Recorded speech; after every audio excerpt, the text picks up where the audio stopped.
Statistics are like bikinis. What they show you is good, but what they don't show you is even more important.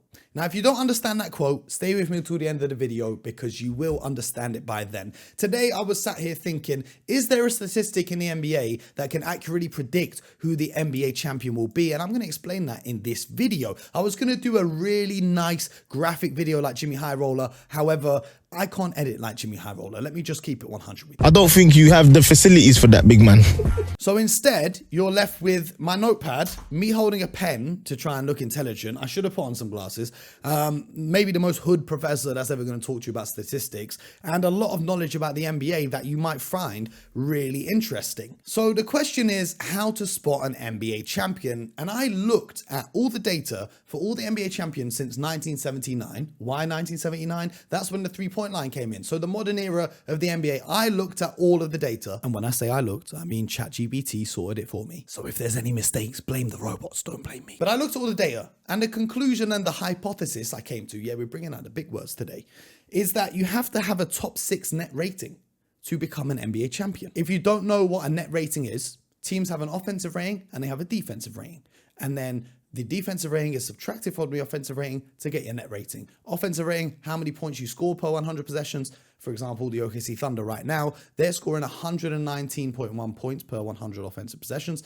Their defensive rating, 106.1. They're giving up 106.1 points for every 100 possessions they play on defense. You subtract 106.1 from 119.1, you're left with 13. They have a net rating of 13, which by the way is historically good. Anyway, that's not the answer. The team with the highest net rating doesn't just win the championship, right? But you have to kind of be in the top 6. There are some exceptions, which we'll break down in this video, but you have to kind of be in the top 6. So this season, you got the Thunder, you've got the Cavs, you've got the Celtics, you've got the Rockets, you've got the Grizzlies, and the Timberwolves. That's the top 6 right now. It might change by tomorrow, so if you're watching this video and it's changed, don't be mad at me. But I thought that's way too simple. Way too simple. Okay, let's take it back a step. Let's look at the offensive ratings and the defensive ratings. And through looking at all the data, what I found was you have to be top 5 in one of those categories, ideally both. Like last season, the Celtics had the 2nd ranked defense and the number 1 ranked offense. So it's quite clear they were going to be champions. I can't believe people picked the Mavericks to win the finals. But anyway, the year before, the Nuggets, they weren't a good defensive team. They were 15th in defense,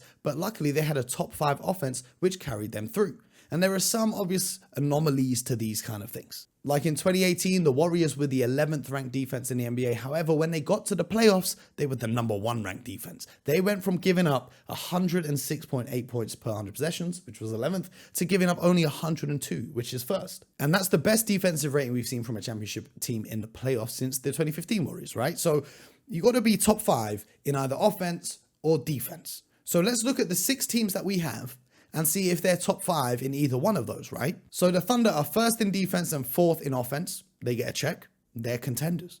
The Cavs, 8th in defense, but they're 1st in offense. They're contenders. The Celtics, 5th in defense, 2nd in offense. Top 5 in both. They're contenders. The Rockets, 4th in defense, 11th in offense. They are statistically, remember, stats don't show you everything.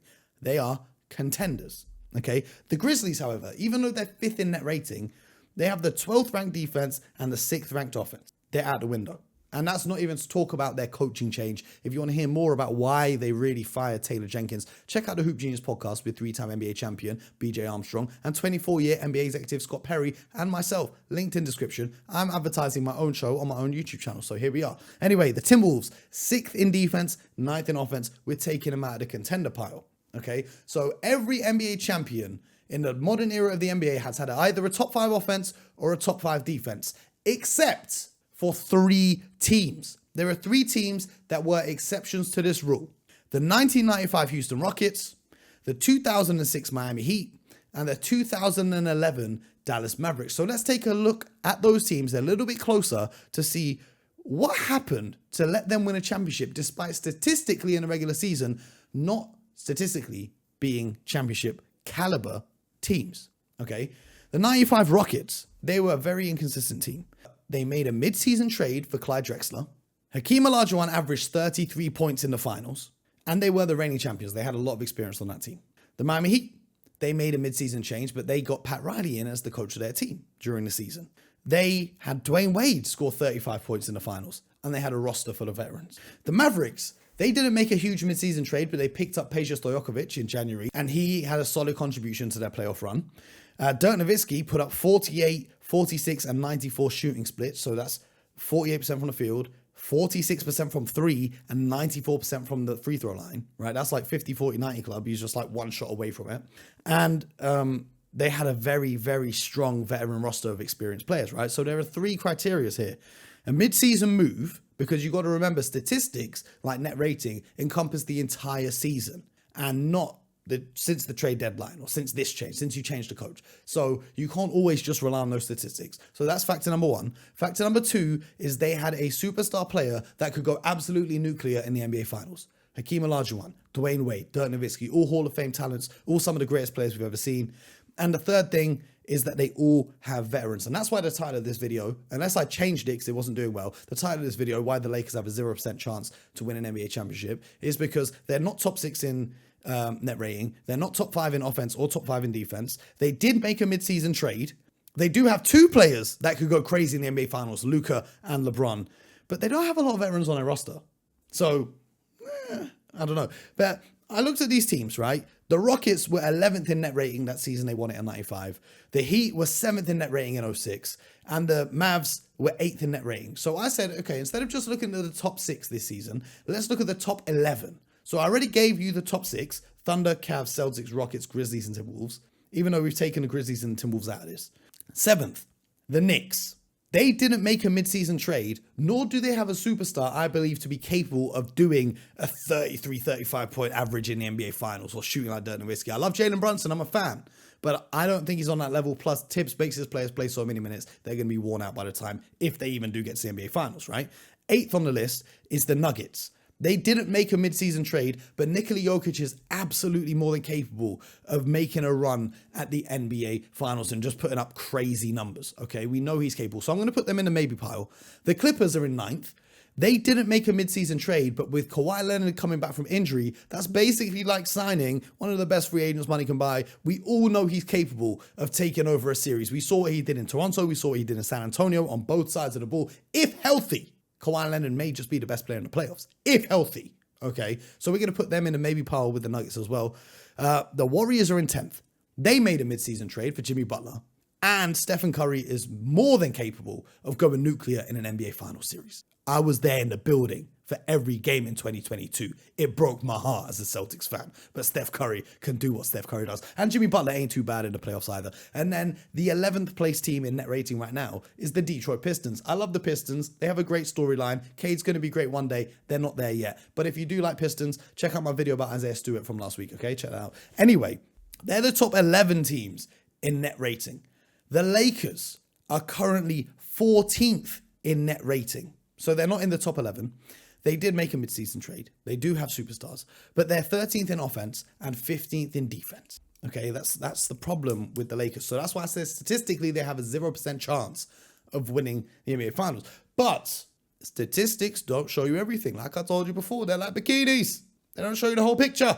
Let's look at those 3 examples I gave you, the 95 Rockets, the 06 Heat, and the 011 Mavericks. There were things that happened, and I'm not talking about injuries and so on and so forth, because injuries impact every championship run. But oh my God, I was eating spicy food for dinner, and then I rubbed my eye. I washed my hands, but it's still stinging my eye. Anyway, the 95 Rockets, if Mario Eli doesn't hit that Game 7 3-pointer, and the Rockets lost that Game 7, it would have been the Suns, who were the 3rd ranked offense, taking on the Spurs, who were top 5, who were 5th in offense and defense that season in the Western Conference Finals. And they would have taken on the number 1 offense, the Orlando Magic. So the logic and the theory of being top 5 offense or top 5 defense would have been proven true.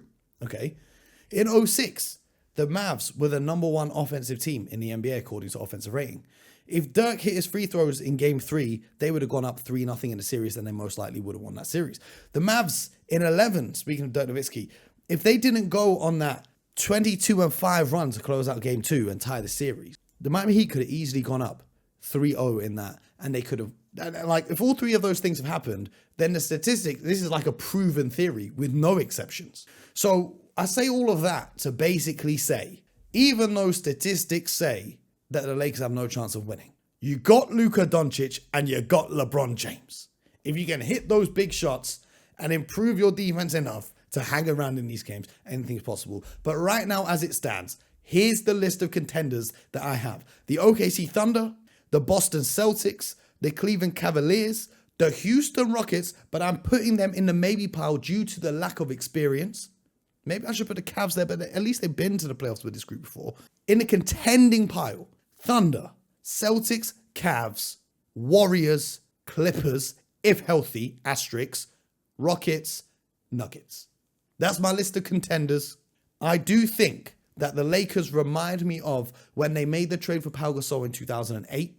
They made it to the NBA Finals that year. They didn't win the championship, but then you have the whole offseason, you have training camp, you have preseason, get all your guys together, really fine-tune, find the strategies that work, get the right role players in, make any adjustments, and then next season you'll set up for success. The reason why I say this year's Lakers group won't win a championship is because the team that made the finals with Pau Gasol, they were third in net rating. They were top 5 in offense, they were third in offense, and they were 5th in defense. Statistically, across the whole season, when you account for before the trade and after the trade, they were the 3rd best team in the NBA according to net rating, and even they didn't win the championship. So, of course, things that can happen. So, statistics are good because what they show you is important.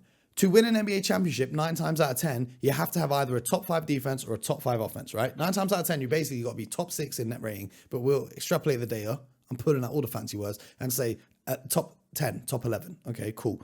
But what they don't show you is more important.